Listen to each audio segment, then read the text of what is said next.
आज मुल्क में बल्कि पूरी दुनिया में एक हंगामी सूरत हाल है इस ईरान और इसराइल अमेरिका की जंग की वजह से, जिससे पूरी दुनिया डिस्टर्ब है। इस वक्त सिर्फ पाकिस्तान नहीं, पूरी दुनिया डिस्टर्ब है। लेकिन अल्हम्दुलिल्लाह मैं ये कह सकता हूँ कि हम पाकिस्तानी इंतहाई खुशकिस्मत लोग हैं कि जिनके पास खाने पीने के लिए सब कुछ मौजूद है और हमारी बॉर्डर सिक्योरिटी भी मौजूद है। यानी कि दोनों फूड सिक्योरिटी भी है और बॉर्डर सिक्योरिटी भी है। इस लिहाज से हम दुनिया के खुशकिस्मत तरीन लोगों में से हमारा शुमार होता है पाकिस्तान का इस वक्त, क्योंकि अल्लाह ताला ने हमें तमाम वसाइल दिए हैं। ज़राअत के लिए तमाम वसाइल दिए हैं, हिफाजत के लिए हमें पाक अफवाज दी है, इसलिए हम पुरसकून नींद सो रहे हैं। अब हमें देखना ये चाहिए कि इन हालात में कोई शक नहीं है कि पाकिस्तान की खारजा पॉलिसी भी कामयाब रही है इस जंग में, कि अपने मुल्क को किसी किस्म का कोई नुकसान नहीं होने दिया, बल्कि पूरी दुनिया में एक डंका बज रहा है पाकिस्तान की इस खारजा पॉलिसी का कि पाकिस्तान ने जो किरदार अदा किया, जो मफाहमत का किरदार अदा करने की कोशिश की है या कर रहे हैं, वो काबिल तहसीन है। अब हमारे दाखिली मामला आ जाते हैं, जिसमें सबसे इम्पोर्टेंट जो है ना वो फूड सिक्योरिटी है, ज़राअत है। आज की इस प्रेस कॉन्फ्रेंस के ज़रिए मैं हुकूमत की तवज्जो दिलाना चाहता हूँ इस तरफ कि अब तक तो हमारे पास खाने पीने के लिए सब कुछ है, लेकिन अब देखना यह है कि बाकी ममालिक की क्या सूरत हाल है, इंटरनेशनली क्या सूरत हाल है, उससे क्या हो सकता है। तमाम खलीजी ममालिक में इस वक्त बहुत ही बुरे हालात हो चुके हैं, इंतहाई बुरे हालात हो चुके हैं। तो जब प्रेशर पड़ना है तो उस वक्त ये सारा प्रेशर पाकिस्तान पे भी आना है। इसलिए हमें आगे की सोचनी चाहिए, ज़राअत को तरजीहात में लाना चाहिए, बल्कि इस मुल्क में फौरी तौर पर ज़रूरी एमरजेंसी का नफाज होना चाहिए। ज़राअत इस मुल्क में उसी वक्त तरक्की कर सकती है, हम खुद भी खुद कफ़ील हो सकते हैं और दूसरे ममालिक को खिला भी सकते हैं, अगर पाकिस्तान में ज़राअत के कारोबार को बाइज़्ज़त और मुनाफा बख्श कारोबार बनाया जाए, इसके ऊपर इन्वेस्टमेंट की जाए, रिसर्च के ऊपर इन्वेस्टमेंट की जाए, मार्केटिंग मैकेनिज़्म को सही किया जाए, पैदावारी लागत को कम किया जाए। इन हालात में आप सुन के हैरान होंगे कि इस वक्त इंटरनेशनली यूरिया का जो रेट है वो 13,700 रुपये हो चुका है। DAP का रेट बहुत ज़्यादा बढ़ चुका है, बाकी जो पोटाश की खादें हैं उनका रेट, बाकी ज़रूरी जो मशीनरी है, डीज़ल, हर चीज़ के हमारी पैदावारी लागत बढ़ गई है। हम हुकूमत से गुजारिश करते हैं कि इन जंगी हालात में ज़राअत को इतनी तरजीह तो ज़रूर दें कि उसके काश्तकार को उसकी पैदावारी लागत 7-25% प्रॉफिट के साथ उसको मिल सके। तभी जाके ये जो आबादी का एक तूफ़ान आ रहा है हमारे मुल्क में, हर साल 2.6 आबादी बढ़ा रहे हैं, % आबादी बढ़ा रहे हैं, यानी कि 50 से 55 लाख हमारी हर साल आबादी बढ़ रही है। यानी कि इस मुल्क में एक दूसरे मुल्क जितनी आबादी ऐड कर रहे हैं, न्यूजीलैंड या सिंगापुर जितनी आबादी ऐड कर रहे हैं। तो उन सब के लिए हमने खुराक का बंदोबस्त करना है और उसके साथ साथ हमने साथ वाले ममालिक की खुराक का भी बंदोबस्त करना है। जिस हिसाब से हमारी पैदावारी लागत बढ़ रही है, उस हिसाब से इस वक्त काश्तकार को जो फसलों की प्राइस मिल रही है वो मवाजना नहीं हो रहा है। इस वक्त काश्तकार टोटली नुकसान में है। चाहे पिछले 2 सालों में गंदम के काश्तकार को 2200 अरब रुपए का नुकसान हुआ, सब्ज़ी के काश्तकार को, फ्रूट के काश्तकार को, तमाम काश्तकार ने जितनी भी फसलें की काश्त की हैं उसमें काश्तकार को बहुत ज़्यादा नुकसान हुआ है। आलू की फसल आपके सामने है कि आलू की उसकी हार्वेस्टिंग कास्ट उसको नहीं मिल रही, गोभी की फसल आपके सामने है, मटर की फसल आपके सामने है, मक्की की फसल, आपके तमाम फसलों में काश्तकार को नुकसान हुआ है। अब इन हालात में हमें ये देखना चाहिए कि हम इस मुल्क की ज़राअत को कैसे सहारा दे सकते हैं, क्योंकि ज़राअत ने ही इस मुल्क की मईशत को सहारा देना है। ये मुल्क अगर चल रहा है आज एक ही वजह है, वो ज़राअत है। आपके पास ज़राअत के अलावा और कुछ नहीं है, लेकिन ज़राअत इस वक्त वेंटिलेटर पे है। आज हम सबको मिलके इन हालात में पूरी कौम को इकट्ठा होके पूरी कौम को अपने मुल्क के लिए सोचना होगा, पूरी कौम को इस फूड सिक्योरिटी के लिए जो चैलेंजेस हैं उनसे निपटना होगा। अकेला काश्तकार कुछ नहीं कर सकता। मैं आज हुकूमत से भी गुजारिश करता हूँ, अपोजिशन से गुजारिश करता हूँ कि आए मिल बैठे, हम किसान आपके साथ मिल बैठ के बातचीत करने के लिए तैयार हैं अपने मुल्क के लिए, क्योंकि हम अपने मुल्क से बहुत ज़्यादा मोहब्बत करते हैं। ये पाकिस्तान है तो हम हैं। आज इस पाकिस्तान की वजह से हमारी इज़्ज़त भी है, हमारी रिस्पेक्ट भी है, हमें सुकून भी है। ये सब कुछ पाकिस्तान की वजह से है। हमारे बुज़ुर्गों ने इस मुल्क को बहुत कुर्बानियाँ दे के बनाया, बहुत ज़्यादा कुर्बानियाँ दे के बनाया, लेकिन हमें जो करना चाहिए था, जिस विल से काम करना चाहिए था, उस हिसाब से हम अपना काम नहीं कर रहे। कि हम ज़रूरी मुल्क होने के बावजूद 10 से 12 बिलियन डॉलर की एग्रीकल्चर प्रोड्यूस की बाहर से इंपोर्ट कर रहे हैं, लेकिन आगे नज़र जो आ रहा है कि हम बाहर से इंपोर्ट नहीं कर सकेंगे। हमारे पास इतने डॉलर नहीं है, इतनी फॉरेन करेंसी नहीं है कि हम बाहर से परचेज़ कर सकें। हमें अपने मुल्क की पैदावार बढ़ानी होगी, लेकिन क्या हम ऐसा कर रहे हैं? क्या हम इस तरफ जा रहे हैं? बिल्कुल नहीं जा रहे हैं। जिस मुल्क में खादों के प्लांट बंद हो जाएं, खाद के बगैर फसलें नहीं हो सकती, जिस तरह इंसान बगैर खुराक के ज़िंदा नहीं रह सकता, उसी तरीके से जो हमारी फसल है वो भी एक जानदार चीज़ है, वो भी बगैर खुराक के उसकी बढ़ोतरी नहीं हो सकती, उसके ऊपर फल नहीं लग सकता। तो उसके लिए खाद इंतहाई ज़रूरी है। चाहिए हुकूमत को ये था कि IPPs को गैस देने की बजाय फर्टिलाइज़र प्लांट को गैस देते, फर्टिलाइज़र प्लांट चलते रहते। आप सबके सामने है कि 2 साल पहले प्लांट बंद हुए, तो उसका रिजल्ट क्या मिला कि काश्तकार ने असल रेट से 150 अरब रुपया ज़्यादा अदा किया सिर्फ यूरिया खाद की मद में, सिर्फ यूरिया की मद में 2-2 हज़ार रुपये ब्लैक हुई। अगर अब भी ये बंद रहे तो क्या होगा? क्या हम फूड सिक्योरिटी पे वो गिरफ्त कर सकेंगे, वो अपना कंट्रोल कर सकेंगे? बिल्कुल नहीं कर सकेंगे, क्योंकि उसकी वजह यह है कि हमने उस फसल को बैलेंस यूज़ ऑफ फर्टिलाइज़र करना है, उसको खुराक देनी है। जिस पेस्टिसाइड के जो रेट चले गए हैं, अगर उसको कंट्रोल ना किया जाए, हुकूमत उस पर सब्सिडी ना दे, डीजल का रेट ले लें, अगर उसी हिसाब से, अगर रेट कम नहीं हो सकते, उसी हिसाब से हमारी फसलों का रेट बनाया जाए। आज गंदम की फसल बिल्कुल तैयार है, आने के करीब है, लेकिन काश्तकार तो परेशान है इस वक्त कि उसे वाज़ेह पॉलिसी नहीं मिल रही इस वक्त तक। जब उसका 3500 रुपये रेट अनाउंस किया गया था, उसकी इंडिकेटर प्राइस, उस वक्त डीजल का रेट को 240-250 रुपये था, आज 335 रुपये रेट है, जो और भी बढ़ने का चांस है। क्या उसी हिसाब से उसकी गंदम में उसको रिलीफ मिलेगा काश्तकार को? चाहिए ये कि जिस तरह एक ट्रांसपोर्टर अपने किराए बढ़ा देता है, बाकी रक्शे वाला जितने भी अपने किराए बढ़ा देते हैं, काश्तकार के पास भी तो ये ताकत होनी चाहिए ना कि जब उसकी कॉस्ट ऑफ प्रोडक्शन बढ़े, उसी हिसाब से उसकी फसल का रेट भी बढ़ जाए।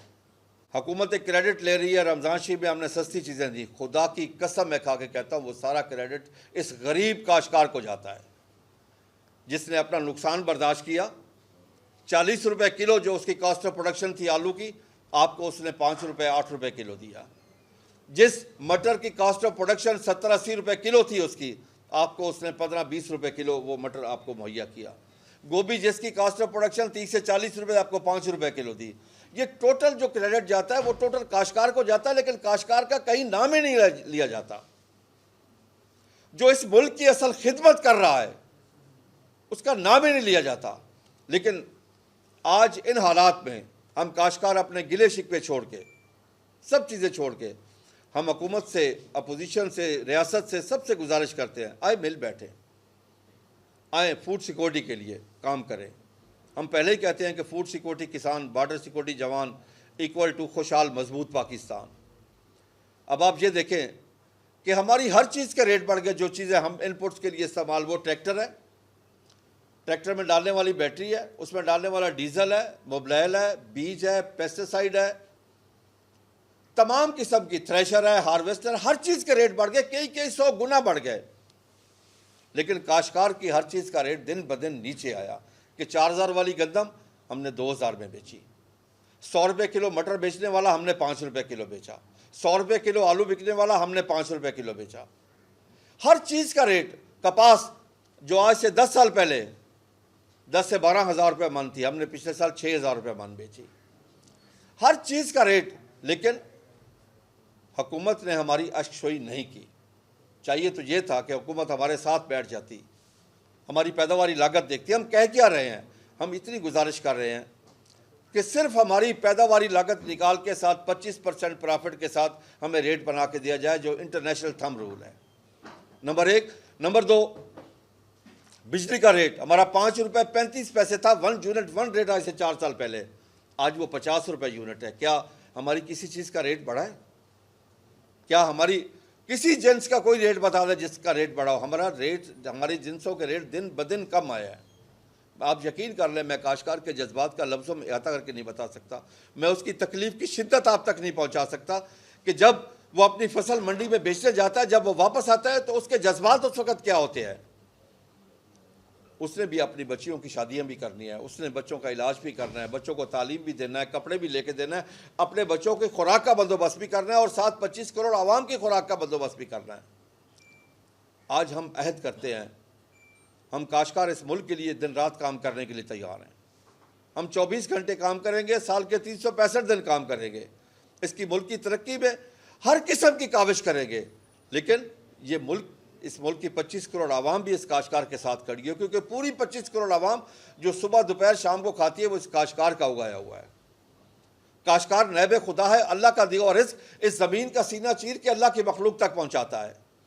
क्या कभी किसी ने सोचा कि इस ज़रात से, लाइफ स्टॉक से हम तकरीबन 25 से 28 हज़ार अरब की प्रोड्यूस लेते हैं, उसके ऊपर इन्वेस्टमेंट क्या है? ज़ीरो। पूरी दुनिया में कपास जो काश्त होती है, काश्तकार को उस पर सब्सिडी दी जाती है। पूरी दुनिया में पाकिस्तानी काश्तकार के ऊपर 18% कपास के काश्तकार के ऊपर GST है। अब काश्तकार जो कपास काश्त करके बैठा है, उसे भी नींद नहीं आती कि क्या मैं इसमें ऊपर इन्वेस्टमेंट करूं या ना करूं।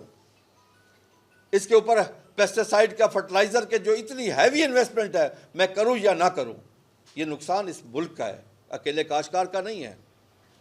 अगर आज $3 बिलियन की हम बाहर से कपास इंपोर्ट कर रहे हैं तो हमारे लिए डूब मरने का मकाम है। $4 बिलियन के हमारे चावल की एक्सपोर्ट थी, वो $1.8 बिलियन पे आ गई है। खुदा की कसम, हमारे लिए डूब मरने का मकाम है। कुदरत ने तो हमें तमाम वसाइल दे दिए। 92 में हमारी कपास की पैदावार थी 1 करोड़ 28 लाख बेल, इंडिया 1 करोड़ 10 था। आज हमारा दुश्मन मुल्क 4 करोड़ पे चला गया और हम क्या 50 लाख पे आ गए। क्या हमारे लिए ये शर्म की बात नहीं है? ये तमाम ज़रात वाहिद वो सब्जेक्ट है जिस पे अगर आज हम सोच लें, आज मेहनत शुरू कर दें, आज इसको तरजीहात में शामिल कर दें, आज ज़रिए इमरजेंसी नाफिज कर दें, आज काश्तकार को तमाम वसाइल दे दें, खुदा की कसम हम 6 महीने बाद इस मुल्क की तकदीर बदल के रख देंगे। जिस मुल्क में खाद के प्लांट बंद हो जाए और IPPs को अगर वो गैस दी जा रही हो, क्या ये शर्म का मकाम नहीं है?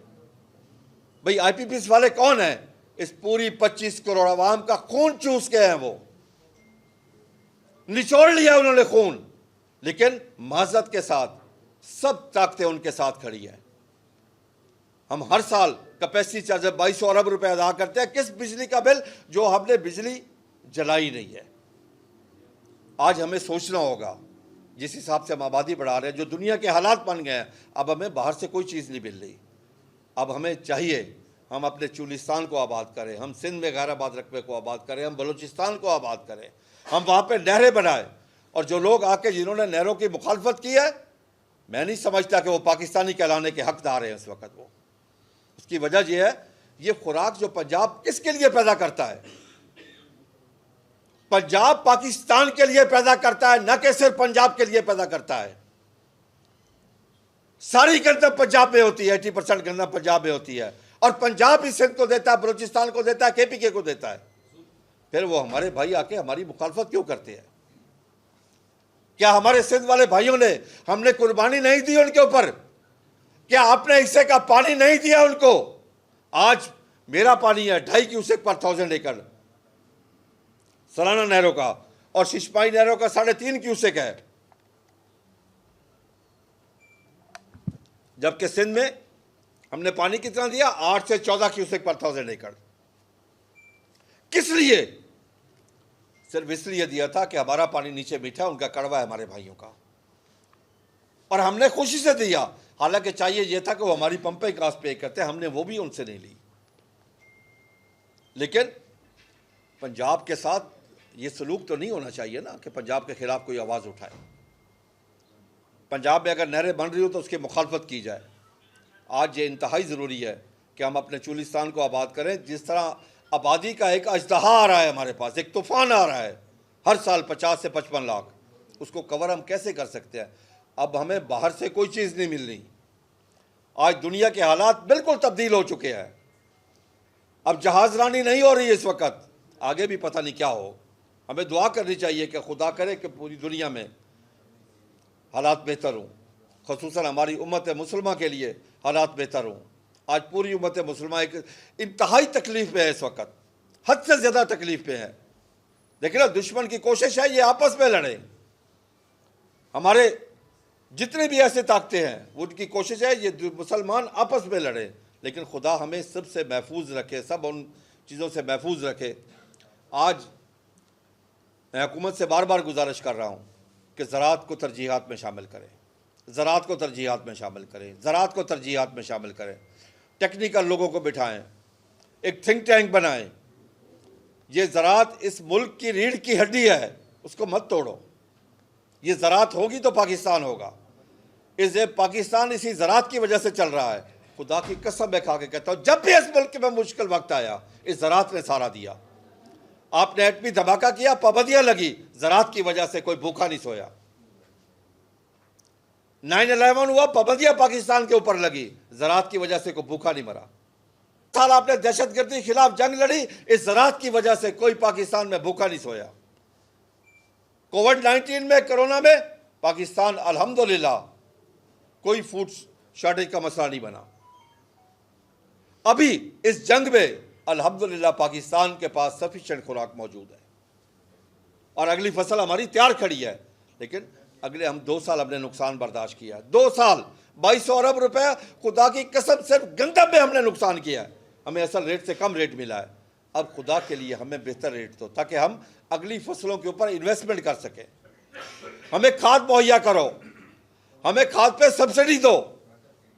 आज दुनिया क्या करती है, फी मन फुट्टी के ऊपर सब्सिडी देती है काश्तकार को। हम भी मुतालबा करते हैं कि हमें कम अज़ कम 3 से 4 हज़ार रुपये फी मन कपास के ऊपर सब्सिडी दी जाए काश्तकार को, फिर रिवाइवल ऑफ कॉटन होगी पाकिस्तान में।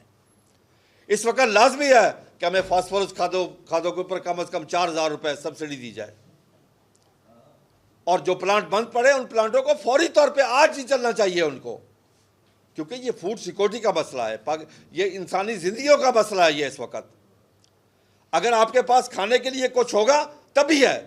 मैं बार बार हमेशा कहता हूँ, जैसे घर दाने होते कमले भी सियाने, लेकिन ये दाने उगाने के लिए, ये गंदम उगाने के लिए बैलेंस यूज ऑफ फर्टिलाइजर चाहिए।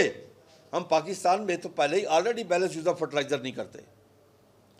हमारी खादों का इस्तेमाल तनासब के साथ नहीं है। वजह उनकी प्राइसेस, रेट। अब आप ये देखें फर्क क्या है। एक हमारे दुश्मन मुल्क के काश्तकार को यूरिया मिल रही है पाकिस्तानी रुपीस में 884 रुपए की, हमें मिल रही है 4400 रुपए की। उसको डीएपी पाकिस्तानी रुपीस में 4000 की मिल रही है, हमें मिल रही है 14 से 15 हज़ार रुपए की। पेस्टिसाइड सब्सिडी, डीजल सब्सिडी पे, हमें किसी चीज़ पे, एग्रीकल्चर पे सब्सिडी नहीं है। पूरी दुनिया में ज़राअत सब्सिडाइज सब्जेक्ट है।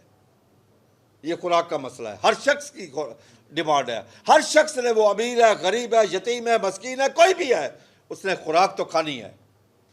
मेरे अल्लाह ने उस तक रिस्क पहुंचाना ही पहुंचाना है, इस गरीब काश्तकार के थ्रू पहुंचाना है। लेकिन अब ये गरीब काश्तकार टोटली वेंटिलेटर पे है। ये गरीब काश्तकार इस वक्त बहुत परेशान है।